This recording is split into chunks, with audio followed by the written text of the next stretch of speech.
had to leave the building. People had no choice but to go home when the sun went down.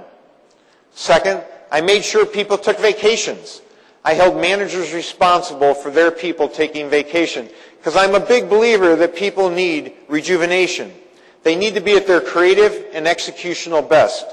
P&G wasn't going to be an innovation leader in Japan, where the standards for innovation are about as high as they are anywhere else in the world, if our people were physically and emotionally drained. Third, I began personally training people on the power of connections. You may be familiar with a science historian who I love called James Burke. In his books and in his TV shows, which was called Connections, he traces the paths of discoveries and innovation, and in particular, the unexpected interrelationships between innovations over time. In most cases, some of history's greatest innovations were spawned by earlier inventions that had nothing to do with how they ended up being used. Marconi invented the radio for ship-to-ship communications. He never expected the radio to go on land. Alexander Graham Bell invented the telephone to help hearing-impaired people. He didn't expect every household to have a telephone, and he certainly didn't expect a cell phone. Thomas Watson, the founder of IBM, believed that the world would never need more than 5 computers. In fact, he's famous for saying the United States would not need more than 2 computers someday. Of course, those were the days when he invented the computer to be used to take the census of the country. He never expected every home to have a computer. He never expected automobiles to have more computing power than the kind of computers I used when I was in university. I found all of this to be terribly inspiring, and I began talking about it every time I met with people. I got groups of people together, and we talked about the kind of connections that could be made and the need to create these nodes for connections. We began imagining how even small ideas could be evolved and grown into much bigger innovations. Those conversations unleashed a creative spark in our people that very quickly began to drive the business. We had a great string of wins in very few years that followed. We created an innovation culture. We brought to life, more than a decade ago, winning brands in Japan that became leading brands, and now we're one of the leading consumer goods companies in Japan, the market leader in many categories. In addition to culture levers we can pull inside the company, there are also important external forces that can shape culture. External realities have a way of demanding cultural change, and properly leveraged, these can be a positive catalyst for innovation. First is P&G's growth challenge. We have to add the equivalent of a global Tide brand, or a Greater China region, or a Latin American region every year to meet our growth goals. That pushes and inspires P&G people. The sheer magnitude of this challenge will demand that we become a stronger and stronger innovation culture. There's no other way to achieve growth. Second, new competitors. We compete against some of the best companies in the world: Colgate-Palmolive, Johnson & Johnson, Kimberly-Clark, L'Oreal, Unilever, among many, many others.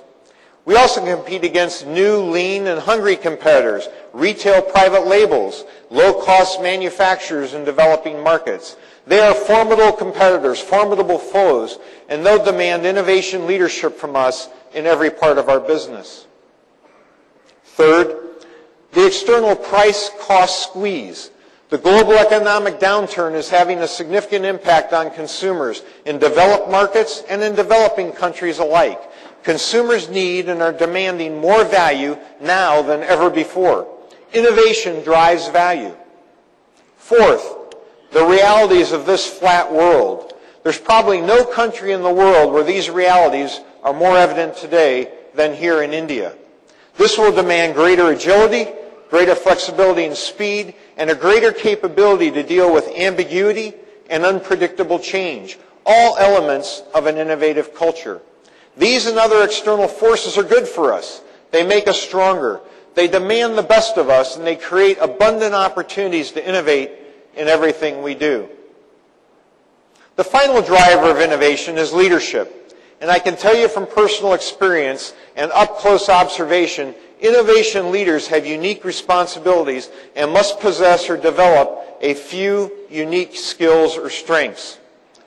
The job of innovation leaders is to unlock and unleash the creativity, the initiative, the leadership, the productivity of innovators within their organization. It's that simple, but of course it's not easy to do. It's very, very difficult to do. Innovation leadership requires a blend of IQ and EQ, intelligence and empathy. EQ is incredibly important in a diverse, people-intensive activity like innovation. We have to develop the intuition to understand and appreciate people's intentions, feelings, and motivations, all of which have been shaped by experiences that may be sharply different from those we've grown up with ourselves. Innovation leadership is not feel-good leadership. It's not about charisma. It's about creating conditions that motivate peak performers to seize opportunities and attack problems. It can and must be carefully cultivated through training and development, through personal coaching, and through role modeling and example. Creating innovation leaders is a top priority for me. It's a top priority for our CEO, A.G. Lafley, and for all of the men and women who run our P&G businesses all over the world. Good innovations are rare and need to be preserved, protected, and promoted. If a company wants to place innovation at the center of its business, developing innovation leaders is not optional. And these leaders have to be effective not just in their own market, in their own language, and in their own culture, but they have to be globally effective leaders. I've covered a lot, and I appreciate your interest and your attention. The point I want to close with is this. It's enormously rewarding to be in the innovation game. Innovation drives growth, and people want to work for growth companies. Innovation creates opportunities, often the result of heroic efforts by people and teams inspired by innovation.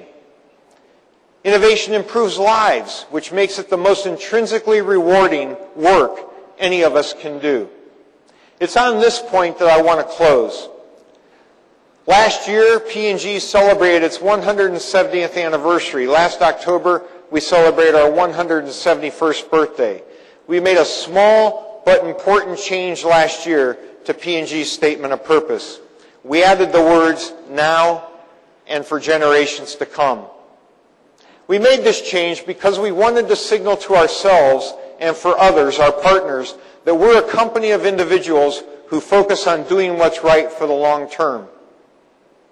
Innovation is at the core of who we are, but it's not an end in itself. Innovation is not an end in itself. It's the means to a higher purpose. For us, it all comes down to the difference we can make in people's lives every single day, and to the difference we can make in the world around us. John Smale, our former chairman and CEO, talked about this when P&G celebrated its sesquicentennial more than 20 years ago. John said, "We care about the world around us. It's not enough to stay in business and be profitable. We believe we have a responsibility to society to use our resources, our money, our people, our energies for the long-term benefit of society as well as the company." We believe companies like P&G can be a force for good in the world. And we believe the best opportunity to be that force for good is through innovation created by our people and mostly delivered through our brands. We think P&G innovation, whether it's a new product, a new shopping experience, new entertainment that we sponsor, or new information we provide, it's a way to share small gifts with literally billions of people on